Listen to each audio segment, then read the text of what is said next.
Pa tisti, ki vas zanima magija, ki vas zanima avalonska energija, ki je v osnovi zibelka magije, ki vas zanima portalizem in vse te skrivnostne kode, si pa definitivno pogledajte tečaj. Avalonske magije, skrite dobe, to je, kaj se delamo na tem tečaju, različni formati magije, to se pravi, magija ima različne kode, različne formate in na Zemlji znajo ponovadi uporabljati samo en format magije.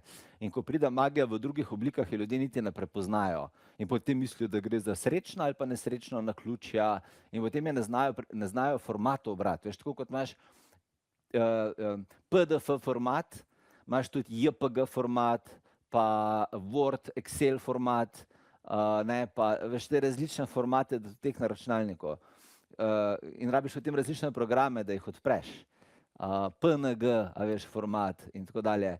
Imaš tudi različne formate magije, to se učimo na prvi stopnji. Na drugi imamo skrivnosti vran.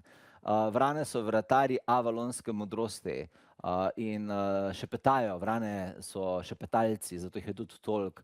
One skozi šepetajo skrivnosti, skozi šepetajo naslednji korak in skozi zasledujejo čarovnike.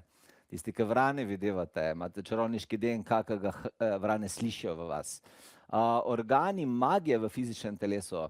Ti ne moreš biti mag, ful močen, ta avalonska, ta zemeljska magija, prizemljitvena magija, če nimaš organov prav sprogramiranih in če nimaš enega dotičnega organa v telesu, čez katerega lahko kanaliziraš magijo. Zato se nekateri ljudje toliko ne morejo čez sebe spustiti magije, zaradi tega, ker nimajo telesa za to narejeno. Čarovniška telesa so malo drugačna od drugih teles.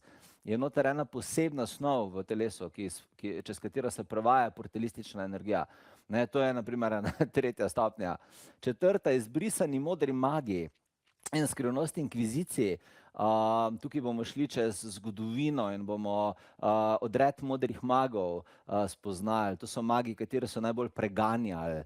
Mislim, izjemne zgodbe, ki so izbrisane bile iz zgodovine. Zemeljske kode magije, njihovo odklepanje, kako magi komunicirajo z vetrom, kako magi komunicirajo z zemljo, kako magi iz drevesnih obročev berejo kode gozda, berejo kode prihodnjih dogodkov. Tečaj je fantastičen. Tako da, kot sem obljubil, še boljši je kot tisto, kar sem jaz na začetku mislil, da bo in je izjemen.